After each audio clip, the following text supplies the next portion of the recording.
Hello అండి, అందరికీ నమస్కారం. వెల్కమ్ టు చిన్నారి వంటిల్లు. ఈరోజు మేము రామరసం ప్రిపేర్ చేస్తున్నాము. సో దానికోసమని కొన్ని మిర్చి, ఒక 4 టొమాటో, ఇంకా ఒక ఆనియన్, ఒక 2 వెల్లుల్లి, కొన్ని క్యారెట్స్, కొంచెం కరివేపాకు, ఇంకా కొంచెం కొత్తిమీరాకు, దాంతోపాటు ఒక చిన్న బౌల్లో కొంచెం కందిపప్పు, ఇంకా దాని పోపులోకి ఆవాలు, జీలకర్ర, పసుపు, మిరియాలు, ఇంకా టేస్ట్కి సరిపడా సాల్ట్ తీసుకుంటున్నాం అన్నమాట. ఇప్పుడు దాని ప్రాసెస్ ఏంటో చూద్దాము.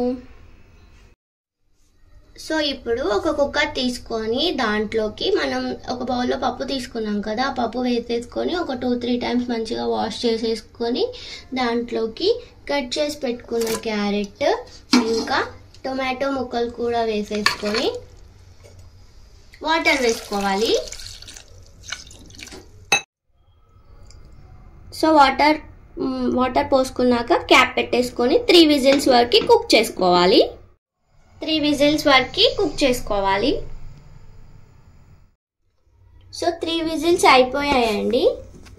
ఇప్పుడు కుక్కర్ క్యాప్ తీసేసుకొని ప్రెషర్ మొత్తం పోయాక క్యాప్ తీసేసుకొని ఇప్పుడు ఓన్లీ టొమాటో ఇంకా క్యారెట్ మాత్రమే సపరేట్ చేసుకొని వాటిని గ్రైండ్ చేసుకోవాలి.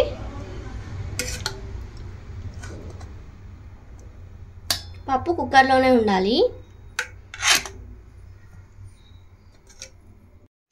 సో ఇలా సపరేట్ చేసుకున్నవి చల్లార్చుకొని గ్రైండ్ చేసుకోవాలి. మీకు గ్రైండ్ చేసుకొని చూపిస్తా. సో ఇది ఇలా పేస్ట్ చేసుకోవాలి. ఇప్పుడు దీన్ని మనం పోపు వేసుకుందాము. సో ఇప్పుడు స్టవ్ ఆన్ చేసేసుకొని ఆయిల్ వేసుకోవాలి.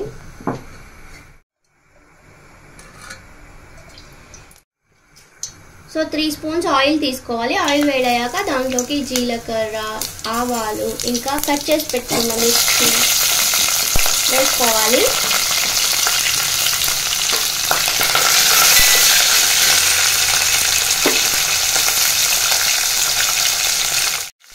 దాంట్లోకి కరివేపాకు కూడా వేసుకోవాలి.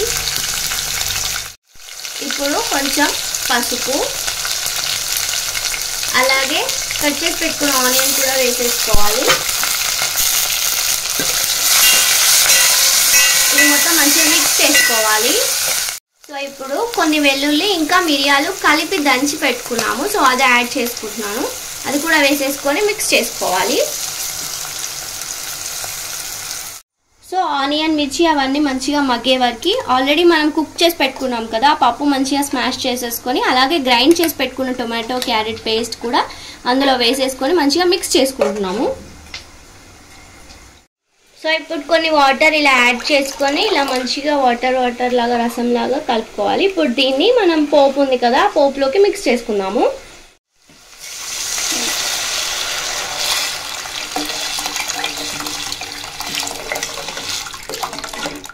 సో టేస్ట్కి సరిపడా సాల్ట్ వేసుకోవాలి. సాల్ట్ వేసుకున్నాక ధనియాల పొడి కూడా వేసుకుంటాము. ధనియాల పొడి కూడా వేసుకుంటున్నాము. ఇప్పుడు కొత్తిమీర కూడా వేసేసుకొని మంచిగా మరిగించుకోవాలి. అన్నీ వేసేసుకొని ఇలా మంచిగా కలిపేసుకొని కాసేపు మరిగించుకోవాలి.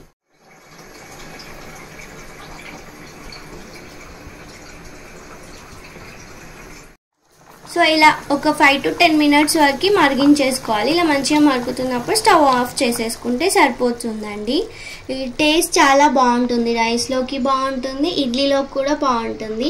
పిల్లలు ఎవరైనా క్యారెట్ కానీ టొమాటో కానీ ఇలా తినడం ఇష్టం లేని వాళ్ళు ఇలా ట్రై చేస్తే చాలా బాగుంటుంది. ఇష్టంగా కూడా తింటారు. మీరు కూడా ఒకసారి ట్రై చేయండి. మీకు ఎలా వచ్చిందో నాకు కామెంట్లో షేర్ చేయండి. మీకు కనుక నా వీడియో నచ్చితే లైక్ చేయండి, షేర్ చేయండి, కామెంట్ చేయండి.